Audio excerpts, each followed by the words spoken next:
ಈ ಟೌನ್ ಅಲ್ಲಿ ಯಾವುದೇ ಕನ್ಸರ್ವೆನ್ಸಿಗಳು ಈಗ ನಮ್ಮ ಆಡಳಿತವಧಿಯಲ್ಲಿ ಯಾವುದೂ ನಾವು ಮಾಡ್ಲಿಕ್ಕೆ ಬಿಟ್ಟಿಲ್ಲ, ಆಗಿಲ್ಲ. ಈಗ ನನಗೆ ಸುಮಾರು 30 ರಿಂದ 35 ಕನ್ಸರ್ವೆನ್ಸಿಗಳು ಟೌನ್ ವ್ಯಾಪ್ತಿಯಲ್ಲಿ ಇರ್ಬೋದು.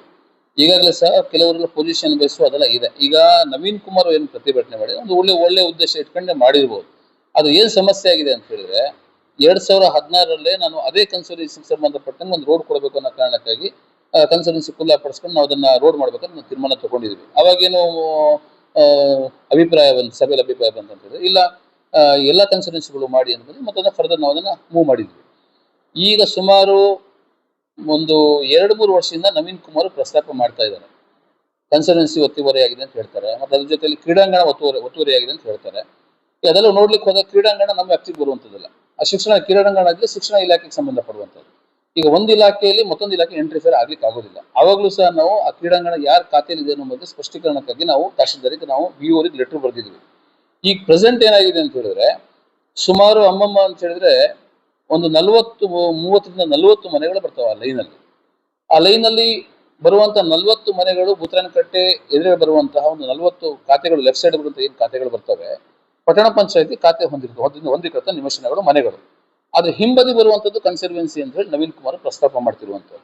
ಈಗ ಅದರಲ್ಲಿ ಏನಾಗಿದೆ, ಈಗ ನಾವು ಅಷ್ಟು ಜನಕ್ಕೂ ನಾ ಚೀಫ್ ಆಫೀಸರ್ ಹೇಳಿ ನೋಟಿಸ್ ಮಾಡಿ ಅಂತ ಹೇಳಿ ಆ ಬ್ಯಾಕ್ ಸೈಡ್ ಬರುತ್ತೆ ಅಷ್ಟು ಜನಕ್ಕೆ ನೋಟಿಸ್ ಮಾಡಿ ಆ ದಾಖಲೆಗಳನ್ನು ಪರಿಶೀಲನೆ ಮಾಡೋಣ. ಮತ್ತೆಲ್ಲ ಇದಕ್ಕೆ ಜಾಸ್ತಿಯಾಗಿ ಮತ್ತೆ ಕೆಲವು ಹೇಳ್ತಾರೆ ಅದು ರೆವಿನ್ಯೂ ಡಾಕ್ಯುಮೆಂಟು, ಅದು ನಮ್ಗೆ ಸಂಬಂಧಪಡೋದಿಲ್ಲ, ತಾಲೂಕು ಆಫೀಸಿಗೆ ತಹಶೀಲ್ದಾರಿಗೆ ಸಂಬಂಧಪಡುತ್ತೆ ಅಂತ ಹೇಳಿದ್ದಾರೆ. ಅದಕ್ಕೆ ಚೀಫ್ ಆಫೀಸರ್ ಮುಖಾಂತರವಾಗಿ ನಾನು ಜಂಟಿ ಸರ್ವೆಗೆ ಬರ್ದೀನಿ.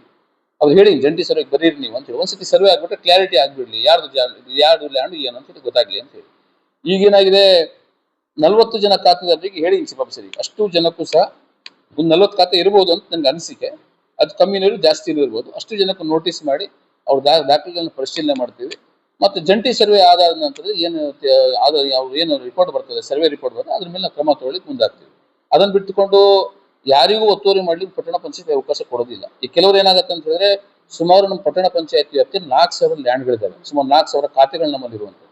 ಆ 4,000 ಖಾತೆಯಲ್ಲೂ ಸಹ 30-40, 40-60, 35-55 ಈ ಲ್ಯಾಂಡ್ಗಳು ಇಷ್ಟು ಮೆಜರ್ಮೆಂಟ್ ಇರುವಂಥದ್ದು. ಎಲ್ಲಾ ಮೆಜರ್ಮೆಂಟ್ ಮೇಜರ್ ಆಗಿ ಸ್ವಾಧೀನ ಅನುಭವ ಹೊಂದಿರತಕ್ಕಂತ ಖಾತೆಗಳೇ ಜಾಸ್ತಿ ಇದಾವೆ. ಈಗ 30 ಇರೋನಿಗೆ 40 ಅವನ 50 ಹಾಕೊಂಡಿದ್ದಾನೆ. ಇಂಥ ಖಾತೆಗಳು ಪೊಸಿಷನ್ ಬೇಸಲ್ಲಿ ಅವ್ನು ಫೆನ್ಸಿಂಗ್ ಹಾಕೊಂಡು ಅವ್ನು ಕಾಂಪೌಂಡ್ ಮಾಡ್ಕೊಂಡಿದ್ದಾನೆ, ಮೊದಲು ನಾನು ಕಚ್ಚಾ ಬೇಲಿಗಳನ್ನು ಮಾಡ್ಕೊಂಡಿದ್ದಾನೆ, ಕೆಲವು ಪಕ್ಕ ಕಾಂಪೌಂಡ್ ಮಾಡ್ಕೊಂಡಿದ್ದಾರೆ. ತೆರವುಗೊಳಿಸ್ಬೇಕಂದ್ರೆ ಇಡೀ ಪೂರ್ತಿ ಟೌನ್ ತೆರವುಗೊಳಿಸ್ಬೇಕಾಗ್ತದೆ.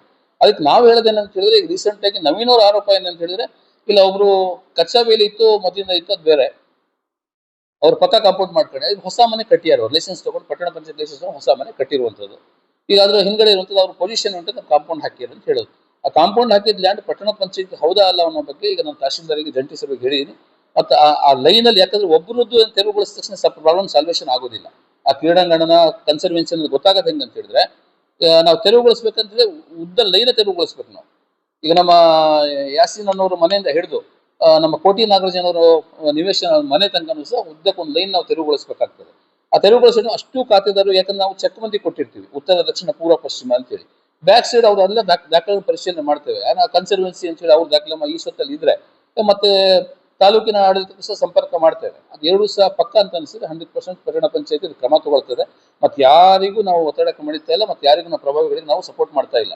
ಆದ್ರೆ ಯಥಾಸ್ಥಿತಿ ಮೊದಲಿಂದ ನಾವು ನಡ್ಕೊಂಡು ಬಂದಿರೋ ಯಥಾಸ್ಥಿತಿ ನಾವು ಕಾಪಾಡ್ತಾ ಇದ್ದೇವೆ. ನಮ್ಮ ಟೈಮಲ್ಲಿ ಯಾವುದೇ ಒಂದೇ ಒಂದು ಒತ್ತುವರಿಗಳು ನಡೀತಾ ಇಲ್ಲ. ಕನ್ಸರ್ವೆನ್ಸಿ ಒಂದೇ ಒಂದು ಒತ್ತುವರಿ ಯಾವುದೇ ಒಂದು ಪ್ರಕರಣ ನಮ್ಮಲ್ಲಿ ಇಲ್ಲ. ಈಗ ಏನಾಗಿದೆ ಅಂತ ಹೇಳಿದ್ರೆ ಅವರಿಗೆ ಯಾವ್ದಾವ್ದೋ ಕಾಲದಲ್ಲಿ ಮಾಡಿರುವಂತದನ್ನ ಸಹ ತಗೊಂಬಂದು ಈಗ ಬಗೆಹರಿಸಿ ಅಂತ ಹೇಳಿದಾಗ ಏನಾಗುತ್ತೆ ಅಂದ್ರೆ ಕೆಲವರಿಗೆ ಇಡೀ ಏನನ್ನ ನಾವು ಇಡೀ ಜೇನುಗುಡಿ ಕಳ್ಳು ಹೊಡೆದಂಗೆ ಇಡೀ ವ್ಯವಸ್ಥೆ ಮೇಲೆ. ಅದಕ್ಕೆ ನಾನು ಹೇಳಿದ ಆದ್ರೂ ಚೀಫ್ ಆಫೀಸರ್ ಹೇಳಿದ್ದೀನಿ ಸರ್, ಅದು ಏನಂತ ರಿಯಾಲಿಟಿ ಗೊತ್ತಾಗ್ಲಿ ಈ ಮುಂದಿನ ಸಭೆಯಲ್ಲಿ ಬೇಕಾದ್ರೆ ಮಾಡಿ. ಯಾಕಂದ್ರೆ ಒಂದು 3-4 ಸಭೆಯಿಂದನೂ ಚರ್ಚೆ ಬರ್ತಾನೆ ಇದೆ, ನವೀನ್ ಕುಮಾರ್ ಅವರು ಹೇಳ್ತಾನೆ ಇದ್ದಾರೆ, ಚರ್ಚೆ ಆಗ್ತಾನೆ ಇದೆ. ಅದಕ್ಕೆ ಒಂದು ತಾರ್ಕಿಕ ಅಂತ್ಯ ಕಾಣಬೇಕು ದೃಷ್ಟಿಕೋನದಲ್ಲಿ ಈಗ ತಹಶೀಲ್ದಾರಿಗೆ ಜಂಟಿ ಸರ್ವೆಗೆ ಹಾಕ್ಸಿದ್ದೀನಿ. ಜಂಟಿ ಸರ್ವೆ ಬಂದು ಈಗ ಮತ್ತೆ ಎಲ್ಲ ಖಾತೆದಾರಿಗೆ ನೋಟಿಸ್ ಮಾಡ್ಲಿಕ್ಕೆ ಹೇಳಿ. ಯಾಕಂದ್ರೆ ಒತ್ತುವರಿ ಆಗಿದೆ, ಅವ್ರ ಮೆಜರ್ಮೆಂಟ್ ಎಷ್ಟಿದೆ. ಆದ್ರೆ ಒಂದೇನಂದ್ರೆ ಎಕ್ಸೆಸ್ ಇರುವಂತ ಲ್ಯಾಂಡ್ಗಳು ಇಲ್ಲ ಅಂತ ನಾನು ಅಲೆಗಳಿಗೆ ಸಾಧ್ಯ ಇಲ್ಲ.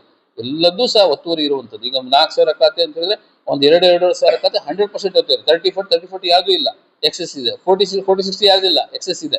ಅದು ಕೆಲವು ಮೆಜರ್ಮೆಂಟ್ ಗಿಂತ ಕಮ್ಮಿ ಇರೋ ಲ್ಯಾಂಡ್ಗಳು ಇದಾವೆ. ಈಗ 40 ಇದೆ, ಅಲ್ಲಿ ಸ್ಪಾಟ್ 40 ಇಲ್ಲ, ಕಮ್ಮಿ ಇದೆ.